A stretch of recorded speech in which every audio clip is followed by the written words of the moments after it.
Berawal dari kisah perjalanan seorang punggawa kerajaan yang patuh lagi setia.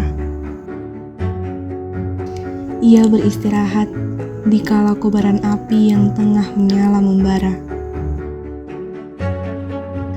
Tak mengenal letih, ia mendaki bukit-bukit yang berisi gundukan rumah serangga mungil. Ia pun singgah sejenak, mengambil beberapa ikat rumput untuk diberikan pada kuda tercintanya. Ia melihat pemandangan telaga di mana badak-badak ramai berkubang. Dan di kegelapan malam, ia melanjutkan perjalanannya hingga fajar merekah. Usahanya berbuah manis. Putra-putri raja yang dicarinya ia temukan dalam sebuah goa.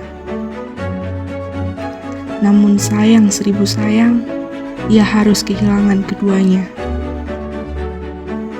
Kudanya pun menghilang, meninggalkan kendalinya yang lestari dalam sejarah desa Kendal yang abadi.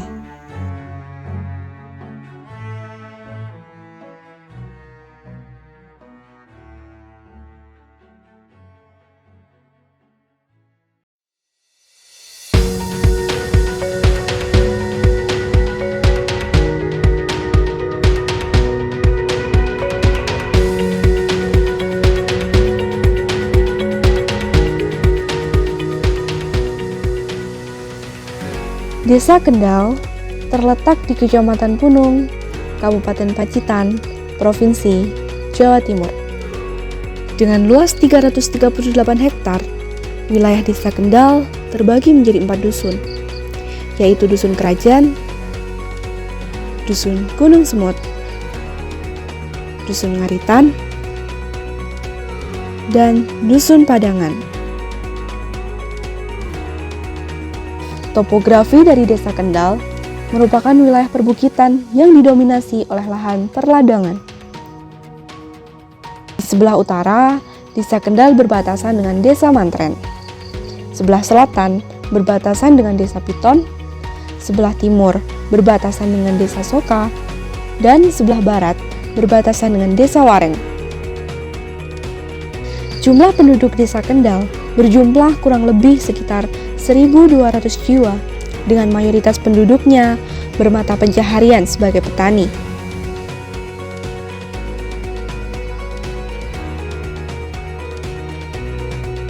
Nama saya Bapak Widodo, 56 tahun, jabatan sebagai Kepala Desa Kendal mulai tahun 2014. Ciri khas Desa Kendal adalah desa yang sangat damai, yang sangat kental dengan nilai-nilai kebersamaan, nilai-nilai gotong royong.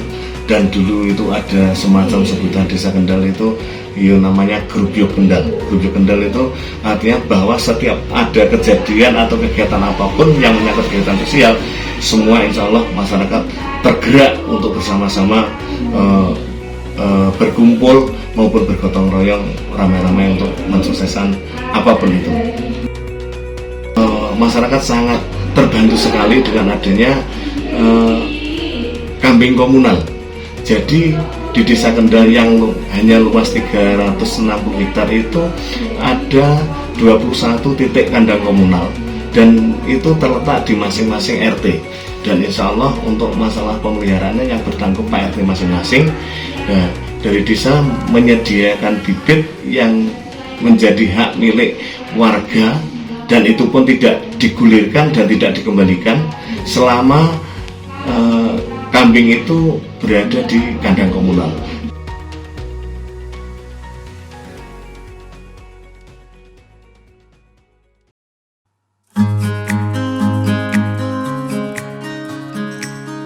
Perkenalkan, nama saya Desi Nurbarini Arifana. Saya bertugas di sini sebagai bidan desa. SK penugasan saya dari Dinas Kesehatan langsung selaku pengatur. Saya awal masuk di sini itu tahun 2017 ya. Selanjutnya saya masuk di sini, koordinasi ini sudah berdiri. Awal berdirinya sudah dari tahun sebelumnya, cuma untuk renovasi awal atau renovasi besar 2.000 sebulan. Kebetulan di Balai Kendal ini untuk petugasnya cuma satu, yaitu bidan desa. Dan biasanya kan ada bidan desa dan perawat desa. Kalau di Balai Kendal itu hanya ada bidan desa. Di sini ada beberapa ruangan, yaitu yang pertama di ruangan periksa ini, terus kemudian di dalam itu ada ruang bersalin, terus sama kamar mandi. Untuk alat-alatnya sebagian besar memang dibantu oleh dana desa. Jadi untuk kelengkapan insya Allah alat-alatnya lengkap ya, terutama untuk alat-alat pelayanan kesehatan, utamanya untuk pemeriksaan dan persalinan.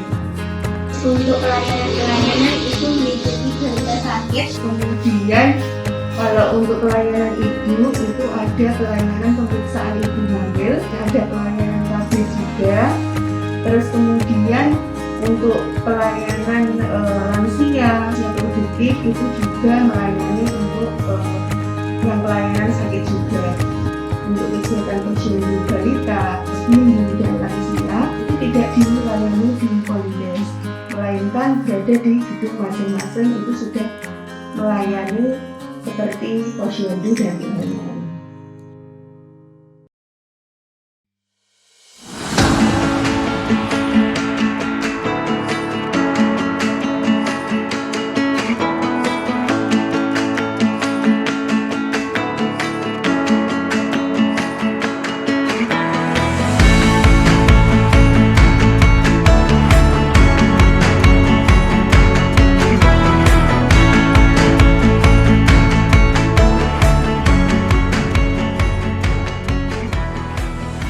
Perkenalkan dulu, nama saya Sularno. Saya di sini sebagai kepala sekolah SD Negeri Kendal. Saya berada di SD Kendal kurang lebih 2 tahun.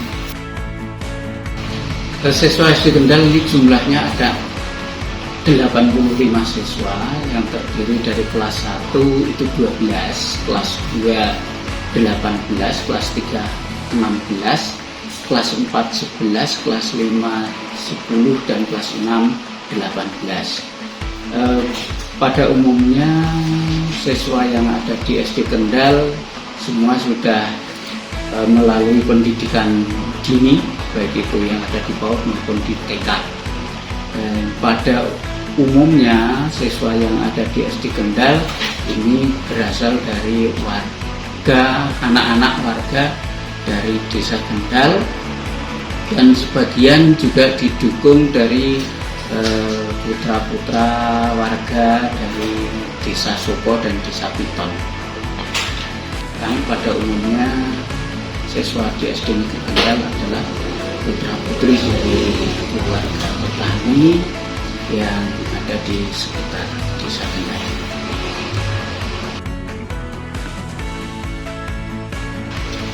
Tentang kegiatan pembelajaran di SD Negeri Kendal ini sudah kita menggunakan 2 kurikulum, yaitu untuk kelas 1, 2, 4, dan 5 sudah mengikuti kurikulum Merdeka. Untuk kelas 3 dan kelas 6 itu menggunakan kurikulum 13. Untuk kurikulum 13 ini adalah tahun yang terakhir. Untuk tahun berikutnya sudah menggunakan kurikulum Merdeka semua. Penunjang pembelajaran di SD Negeri Kendal untuk ruang kelas mencukupi, walau untuk penunjang yang lainnya terkait dengan perpustakaan di SD Negeri Kendal juga sudah ada gedung perpus beserta isinya, dan ada 1 tenaga yang mengurusi di perpustakaan tersebut. Fasilitas yang lain ada musola untuk kegiatan sholat berjamaah di saat berduhur. Kemudian ruang yang lain, UKS, ada kamar mandi dan sebagainya itu masih bisa dimanfaatkan.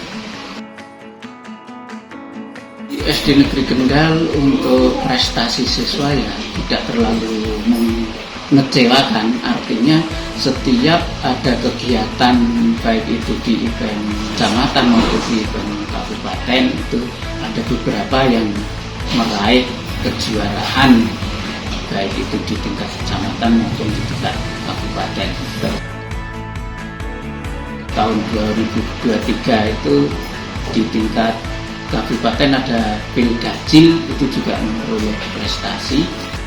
Untuk seni tari tahun 2023 di Kendal juga meraih nominasi untuk dikirim ke tingkat provinsi dalam acara LS2M, dan bahkan untuk tahun 2023 itu di SD Kendal juga mementaskan untuk seni kerawitan anak baik itu di hari ulang tahun kemerdekaan di tingkat desa dan bahkan juga mengisi di tingkat kecamatan.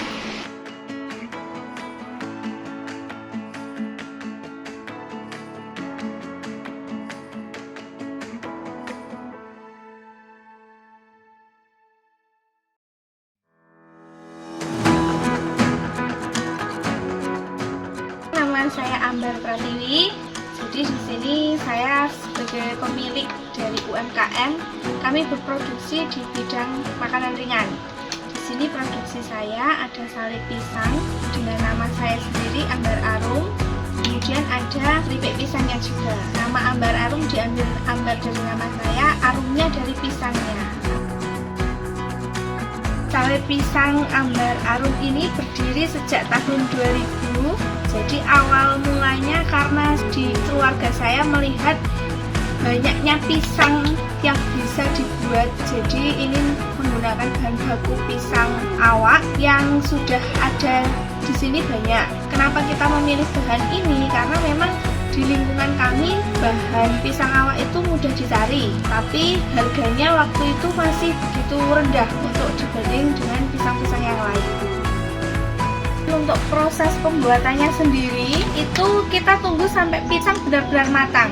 Jadi dari kami, produk kami itu tidak menggunakan pisang yang matangnya menggunakan obat. Untuk harum sama manisnya benar-benar dari pisang yang matang dari pohonnya. Kemudian benar-benar dari tingkat tua atau mudanya pisang kita cari yang tingkatnya tua. Untuk prosesnya sendiri mulai dari awal kita iris tipis, kemudian kita jemur. Nanti setengah dari penjemuran belum sampai kering kita sudah angkat. Jadi istilah Jawanya alung-alung itu kita angkat, kemudian kita bikin gulung-gulungan seperti ini. Jadi belum kering betul sudah dibikin gulung-gulungan. Setelah dibikin gulung-gulungan seperti ini, kita kembali jemur sampai benar-benar kering. Setelah benar-benar kering dari penjemuran yang sudah berbentuk gulung, baru diproses penggorengan. Untuk proses penggorengan sendiri kita menggunakan tepung. Jadi tepung dengan campurkan air dan beberapa bumbu itu supaya tidak lengket pada saat penggorengan. Jadi di sini digoreng tidak menggunakan tambahan pemanis atau bahan pengawet. Jadi hanya menggunakan tepung. Tepung itu pun kita buatnya hanya tipis-tipis nempelnya supaya pisangnya tidak terlalu terbalut tepung banyak, jadi masih bisa dimakan dengan rasa pisang aslinya itu sendiri. Pemasaran sendiri sale pisang Ambar Arum ini sudah kita titip di toko-toko atau di minimarket daerah saya sendiri. Kemudian kita juga sudah melayani lewat online dari toko Shopee kita, bisa dicek di Shopee sama di toko oleh-oleh. Untuk penjualan yang paling banyak itu biasanya di masa-masa liburan sekolah, libur tahun baru, Natal, hari-hari besar, sama Lebaran. Setelah saya mendapatkan sertifikat PKP, saya mendaftarkan sale saya ke P2T, ke perizinan, untuk mendapatkan sertifikat produksi pangan industri rumah tangga, karena memang produksi saya masih bergabung dengan rumah tangga.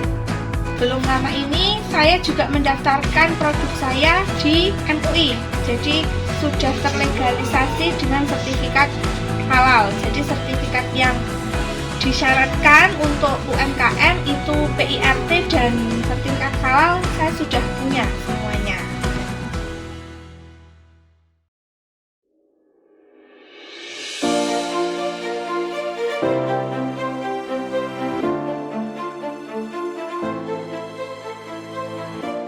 Keindahan alam Desa Kendal terletak dari barisan perbukitan hijaunya yang gagah berdiri.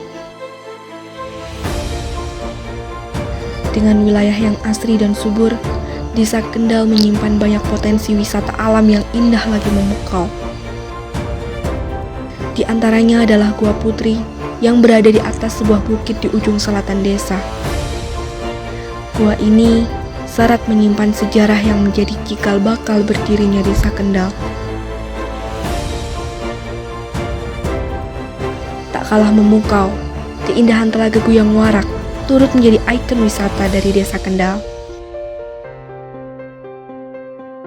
Telaga yang telah terbentuk sejak zaman purbakala ini akan terus menjadi saksi abadi perkembangan Desa Kendal kini dan nanti.